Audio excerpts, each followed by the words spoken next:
ಓಂ ಸಾಯಿರಾಮ್, ಎಲ್ಲರೂ ಚೆನ್ನಾಗಿದ್ದೀರಾ ಅಂತ ಅಂದ್ಬಿಟ್ಟು ಇವತ್ತು ಒಂದು ಒಳ್ಳೆ ಉತ್ತರ ಕರ್ನಾಟಕದ ಊಟ ಸಿಗುವಂಥ ಒಂದು ಹೋಟೆಲ್ನ ನಿಮಗೆ ಇಂಟ್ರಡ್ಯೂಸ್ ಮಾಡಿಕೊಡ್ತೀನಿ. ನೀವೇನಾದರೂ ಕತ್ರಗುಪ್ಪೆ ಕಡೆ ಬಂದರೆ ಅಲ್ಲಿ ಭುವನೇಶ್ವರಿ ನಗರ ಅಂತಿದೆ ಅಲ್ವಾ, ಅಲ್ಲಿ ಮಹಾಲಕ್ಷ್ಮಿ ಟೆಂಪಲ್ ಅಂತ ಕೇಳಿದ್ರೆ ಯಾರಾದರೂ ಹೇಳ್ತಾರೆ. ಭುವನೇಶ್ವರಿ ನಗರ ಬಸ್ ಸ್ಟಾಪಲ್ಲೇ ಪಕ್ಕದಲ್ಲೇ ಉತ್ತರ ಕರ್ನಾಟಕ ಊಟದ್ದು ಒಂದು ಹೋಟ್ಲಿದೆ. ನೋಡ್ತಾ ಇದ್ದೀರಲ್ಲ, ಮೊಸರನ್ನ, ಬಿಸಿಬೇಳೆಬಾತು ಮತ್ತು ಪುಳಿಯೋಗರೆ ಮತ್ತು ಅದು ಚಿತ್ರಾನ್ನ, ಮೊಸರು ಬಜ್ಜಿ, ಚಟ್ನಿ ಪುಡಿ, ಉಪ್ಪಿನಕಾಯಿ, ಈರುಳ್ಳಿ, ಸೌತೆಕಾಯಿ ಸಾಲಡ್ಗೆ, ಜೋಳದ ರೊಟ್ಟಿ, ಅಕ್ಕಿ ರೊಟ್ಟಿ ಮತ್ತು ಚಪಾತಿ, ಹೋಳಿಗೆ, ರಾಗಿ ರೊಟ್ಟಿ, ಬದನೆಕಾಯಿ ಎಣ್ಗಾಯಿ, ಕಾಳು ಪಲ್ಯ, ಬಜ್ಜಿ, ಆಮೇಲೆ ಗಿರ್ಮಿಟ್ಟು, ಬೆಣ್ಣೆ ದೋಸೆ, ಕಾಫಿ, ಟೀ ಪ್ರತಿಯೊಂದು ಸಿಕ್ಕುತ್ತೆ. ಉತ್ತರ ಕರ್ನಾಟಕದ ಊಟ ಒಂದು ಸರಿ ಊಟ ಮಾಡಿ ನೋಡಿ. ಇನ್ನೂ ನೀವು ಊಟ ಮಾಡಿಲ್ಲ ಬಂದು ಇಲ್ಲಿ ಅಂತಂದರೆ ಕಾಳು ಪಲ್ಯ, ಬೀಟ್ರೂಟ್ ಪಲ್ಯ ಎಲ್ಲ ಇದೆ, ರೀಸನಬಲ್ ಪ್ರೈಸು. ಇನ್ನೊಂದು ಇಲ್ಲಿದ್ದು ಏನು ಪ್ಲಸ್ ಪಾಯಿಂಟು ಗೊತ್ತಾ, ಫಸ್ಟು ನಾವು ಏನು ಬೇಕಾದರೂ ನೋಡಿ, ಇವರೇ ಅಜ್ಜಿ ಓನರು, ಅಜ್ಜಿ ಅಂತ ಹೇಳೋಕ್ಕೆ ಆಗಲ್ಲ, ಅಷ್ಟೇ ಎನರ್ಜೆಟಿಕ್ ಆಗಿ ಎಲ್ಲರನ್ನೂ ಮಾತಾಡಿಸ್ತಾ ಅಲ್ಲೇ ಕೂತಿರ್ತಾರೆ. ಇವ್ರನ್ನೇ ನಾನು ಮಾತಾಡ್ಸಿದ್ದೀನಿ. ಅವರೇ ಅವ್ರದ್ದೊಂದು ಅನುಭವ, ಎಕ್ಸ್ಪೀರಿಯನ್ಸ್ನ ಹೇಳ್ತಾ ಹೋಗ್ತಾರೆ ಮುಂದೆ ನೋಡ್ತಾ ಹೋಗಿ. ನಾವು ಎಷ್ಟು ಬೇಕಾದರೂ ಫಸ್ಟು ಊಟ ಮಾಡಬೇಕು ಹೊಟ್ಟೆ ತುಂಬ, ಆಮೇಲೆ ನಾವೇ ಹೇಳಬೇಕು ನಾವು 2 ರೊಟ್ಟಿ ತಿಂದ್ವಿ, 2 ಅಕ್ಕಿ ರೊಟ್ಟಿ, 1 ರಾಗಿ ರೊಟ್ಟಿ, ಸ್ವಲ್ಪ ಅನ್ನ, ಈ ಥರ ಊಟ ಮಾಡಿದ್ವಿ ಅಂತಂದರೆ ಅದಕ್ಕೆ ತಕ್ಕಂಗೆ ಬಿಲ್ನ ಅವ್ರು ಲೆಕ್ಕ ಹಾಕ್ಬಿಟ್ಟು ತಗೋತಾರೆ ಹೊರತು ಫಸ್ಟೇ ಅವ್ರು ಯಾವುದೇ ಕಾರಣಕ್ಕೂ ಬಿಲ್ ತೊಗೊಳ್ಳಲ್ಲ. ಆಮೇಲೆ ನೀವು ಇಷ್ಟೇ ತಿಂದ್ರಾ ಅಷ್ಟೇ ತಿಂದ್ರಾ ಅಂತಲೂ ಕೇಳಲ್ಲ, ನಾವೇ ಹೇಳ್ಬೇಕು ನಾವು ಇಷ್ಟು ತಿಂದ್ವಿ ಅಂತಂದ್ಬಿಟ್ಟು. ನೋಡಿ, ಇದು ಉತ್ತರ ಕರ್ನಾಟಕದ ಊಟದ್ದು ಹೋಟೆಲ್ಲು. ಇಲ್ಲಿ ಎದುರುಗಡೆ ದೇವರೇ ಗತಿ ಅಂತ ಒಂದು ಹೋಟ್ಲಿದೆ, ಅದರ ಆಪೋಸಿಟೇ ಬರುತ್ತೆ.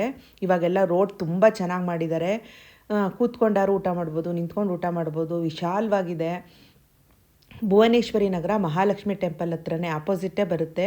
ಕತ್ರಗುಪ್ಪೆ ಕಡೆ ಬಂದರೆ, ಕತ್ರಗುಪ್ಪೆ ಸಿಗ್ನಲ್ ಇದೆ ಅಲ್ವಾ, ಆ ಸಿಗ್ನಲ್ಲಿಂದ ಒಳಗಡೆಗೆ ಬಂದರೆ ಭುವನೇಶ್ವರಿ ನಗರ ಒಳಗಡೆಗೆ ಬಂದರೆ ನನ್ನ ಫೋನ್ ನಂಬರು ಕೂಡ ಪ್ರೊವೈಡ್ ಮಾಡಿರ್ತೀನಿ. ಈ ಕಡೆ ಬಂದರೆ ಮಿಸ್ ಮಾಡದೆ ಇಲ್ಲಿ ಬಂದು ಊಟ ಮಾಡ್ಕೊಂಡೋಗಿ. ರೀಸನಬಲ್ ಪ್ರೈಸ್ಗೆ ತುಂಬ ರುಚಿಯಾದಂಥ ಅಥೆಂಟಿಕ್ ಉತ್ತರ ಕರ್ನಾಟಕದ ರುಚಿ ಕೊಡುವಂಥ ರೊಟ್ಟಿ ಪಲ್ಯ, ಅನ್ನ ಸಾರು ಎಲ್ಲ ಸಿಕ್ಕತ್ತೆ. ಅದು ಅಲ್ಲದೆ ನಾನು ಹೇಳಿದ್ನಲ್ಲ, ನಾವು ಊಟ ಮಾಡಾದ್ಮೇಲೆ ಅವ್ರಿಗೆ ಮೆಸ್ಕೊಡ್ಬೇಕು. ಸುಮಿತ್ರಾ, ನಿಮ್ಮೂರು? ಚೌಳಿ, ಉತ್ತರ ಕರ್ನಾಟಕ. ಎಷ್ಟು ವರ್ಷ ಆಯಿತು ಇಲ್ಲಿ ನೀವು ಸ್ಟಾರ್ಟ್ ಮಾಡಿದ್ದನ್ನ? 2.5 ವರ್ಷ ಆಯಿತು. ನಾನು ಸುಮಾರು ದಿವಸದಿಂದ ಬಂದು ಊಟ ಮಾಡ್ತೀನಿ ಇಲ್ಲಿ, ನೀವು ಗಮನಿಸಿರ್ಬೋದು. ನನಗಿಲ್ಲಿ ಏನು ಇಷ್ಟ ಆಯಿತು ಅಂತಂದರೆ, ನೀವು ಫಸ್ಟು ಎಷ್ಟು ಊಟ ಮಾಡ್ತೀರಾ, ಏನು ತಿಂತೀರಾ ಅಂತ ಏನು ಕೇಳಲ್ಲ. ಎಷ್ಟಾರು ರೊಟ್ಟಿ ತಿನ್ನಿ, ಎಷ್ಟಾರು ಚಪಾತಿ ತಿನ್ನಿ, ಆಮೇಲೆ ನೀವೇ ಹೇಳ್ಬೇಕು, ನಾವೇ ಹೇಳ್ಬೇಕು ನಾವು ಇಷ್ಟು ರೊಟ್ಟಿ ತೊಗೊಂಡ್ವಿ, ಇಷ್ಟು ಚಪಾತಿ ತೊಗೊಂಡ್ವಿ. ಆ ಥರ ಕಾನ್ಸೆಪ್ಟಲ್ಲಿ ಮಾಡಬೇಕು ಅಂತ ನಿಮ್ಗೆ ಯಾಕೆ ಅನ್ನಿಸ್ತು? ನಮ್ಗೆ ಇದು ನಮ್ಗೆ ಅನಿಸ್ತ್ರೆ ಇದು ಮಾಡಕತ್ತೀವಿ. ಅಲ್ಲ ಅಕಸ್ಮಾತ್ ಯಾರಾದ್ರೂ ಒಂದು ಜಾಸ್ತಿ ತಿನ್ಬಿಟ್ಟು ಕಡಿಮೆ ದುಡ್ಡು ಕೊಡ್ತಾರೆ ಅಂತ ನಿಮ್ಗೆ ಅನ್ಸಲ್ವಾ? ಅವ್ರು ಉಂಡಿದ್ದು ಅವ್ರು ಹೇಳಿದ್ರೆ ನಮ್ಗೆ ಸಿಟ್ಟಿಲ್ರಿ, ಆದ್ರೆ ಅವ್ರಿಗೆ ಬಿಟ್ಟಿದ್ದದು ಅಂತ ಅವ್ರಿಗೆ ಬಿಟ್ಟು ಕೊಟ್ಟಿದ್ದಾರೆ. ನಮ್ದೇನೇ ಕರ್ತವ್ಯ ನಾವು ಅಷ್ಟ ಹೇಳುವರು. ಊಟ ಮಾಡ್ರಿ, ಊಟ ಮಾಡಿ ಬಿಲ್ ಕೊಟ್ಟವ್ರೆ ಅಂತ ಹೇಳೋರು. ಇನ್ನು ಧರ್ಮ ಕರ್ಮ ಅವರು ಬಿಟ್ಟಿದ್ದು. ಧರ್ಮ ಕರ್ಮ ಅವ್ರಿಂದಲೇ. ಹಾಂ, ಚೆನ್ನಾಗಿ ನಡೀತಿದ್ಯಾ? ಸರಿಯಾಗಿ ನಡೀತೀವಿ. ಮಕ್ಕಳು ಮೊಮ್ಮಕ್ಕಳೆಲ್ಲ ನಡೆಸ್ಕೊಂಡು ಹೋಗ್ತಾವ್ರೆ. ಎಲ್ಲರೂ ಮಕ್ಕಳು ಮೊಮ್ಮಕ್ಕಳು ಅವರ ಅದಾರಿ. ಹಾಂ, ಬೆಳಗ್ಗೆ ಹೊತ್ತು ತಿಂಡಿನೂ ಸಿಗುತ್ತಾ? ಏನೇನು ಸಿಗುತ್ತೆ?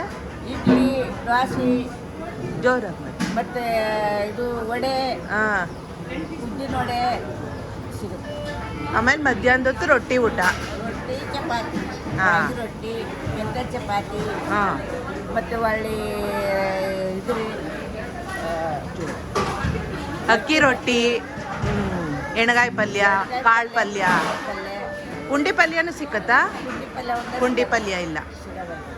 ಸಾಯಂಕಾಲದ ಹೊತ್ತು ಊಟ, ಬಿಸಿ ಬಿಸಿ ಊಟ. ನಾನು ಬಂದು ನೋಡಿದ್ನಲ್ಲ, ತುಂಬ ಚೆನ್ನಾಗಿರುತ್ತೆ. ದುಡ್ಡು ಅಷ್ಟೇ ಕಡಿಮೆ ಇಟ್ಟಿದ್ದೀರಾ, ನಿಮ್ಗೆ ವರ್ಕೌಟ್ ಆಗುತ್ತಾ?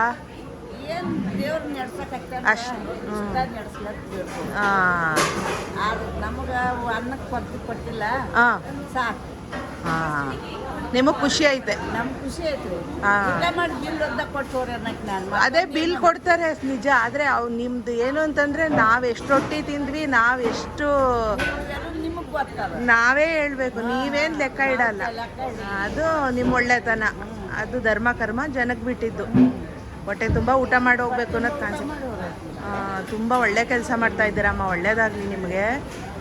ಇನ್ನು ದೇವ್ರ ಕಡೆ ಬಾರ್ರಿ. ಮಕ್ಕಳು ಮೊಮ್ಮಕ್ಕಳೆಲ್ಲ ನೋಡ್ಕೊಂಡು ಹೋಗ್ತಾರಲ್ಲ. ಎಷ್ಟು ಜನ ಕೆಲಸದವ್ರು ಇದ್ದಾರೆ? 14-15 ಮಂದಿ ಅದಾರ ನೋಡ್ರಿ. 14-15 ಮಂದಿ ಎಲ್ಲ ನಿಮ್ಮೂರ ಕಡೆಯವ್ರೇನಾ? ಊರ ಕಡೆ ಎಲ್ಲ ರೀ. ಹಾಂ, ಇವರು ಗವಾಯಿಗಳು, ಪುಟ್ಟರಾಜ್ ಗವಾಯಿ ಗದಗ್ನವರು ಗುರುಗಳು, ಅವರು ಶಿವಕುಮಾರ್ ಸ್ವಾಮಿಗಳು.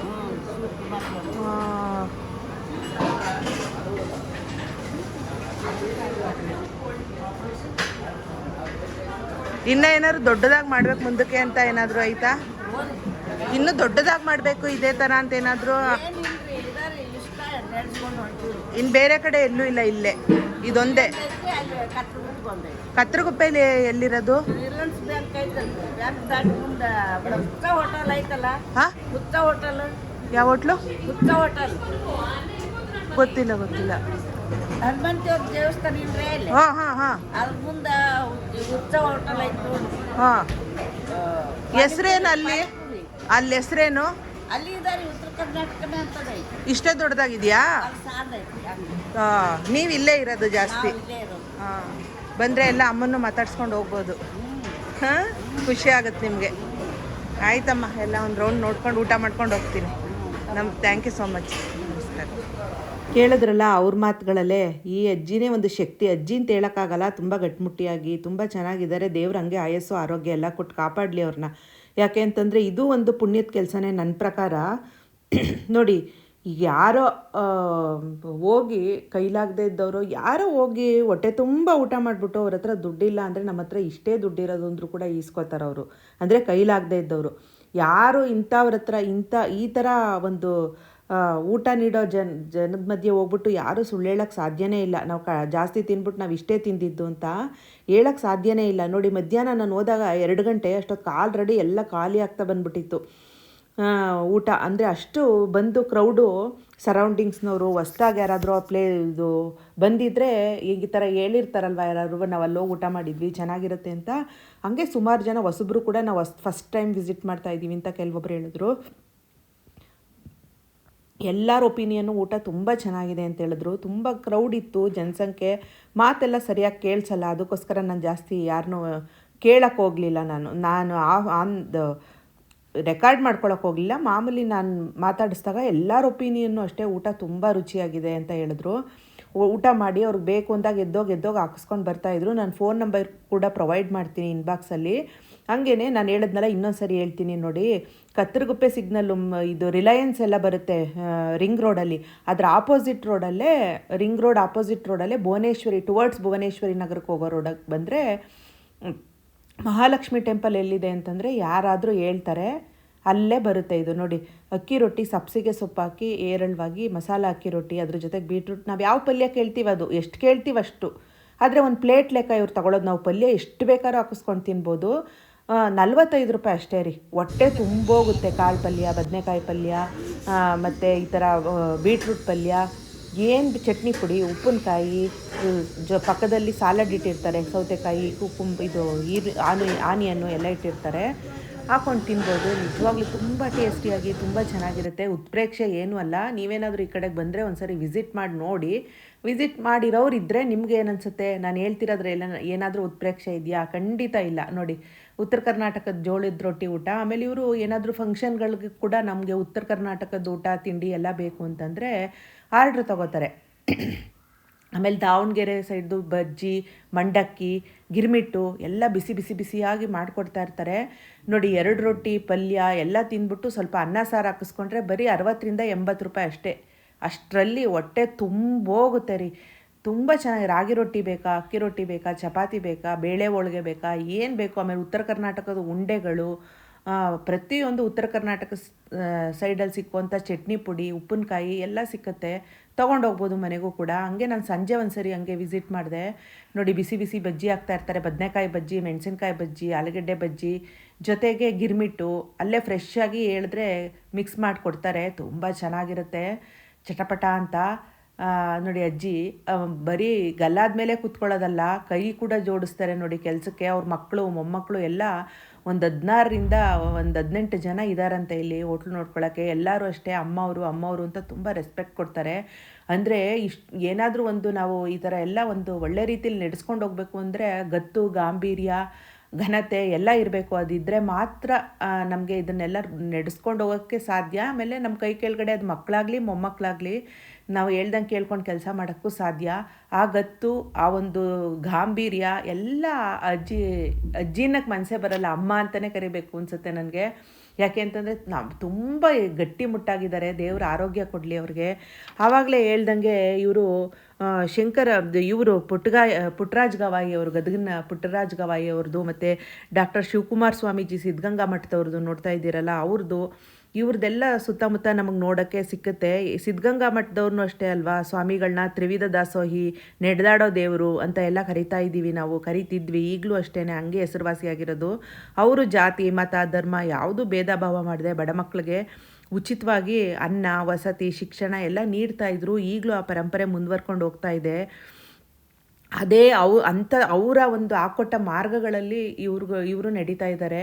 ಯಾಕೆ ಅಂತಂದರೆ ಹಂಗನ್ಬಿಟ್ಟು ತುಂಬ ನಾವು ಫ್ರೀಯಾಗಿ ಎಲ್ಲ ಎಕ್ಸ್ಪೆಕ್ಟ್ ಮಾಡೋಕ್ಕಾಗಲ್ಲ ಅಲ್ವಾ. ಏನಾದರೂ ಸೇವೆ ಮಾಡ್ತಿದ್ದಾರೆ ಅಂದರೆ ಅದರಲ್ಲಿರೋ ಒಳ್ಳೆಯದನ್ನು ಗುರುತಿಸ್ಬೇಕು.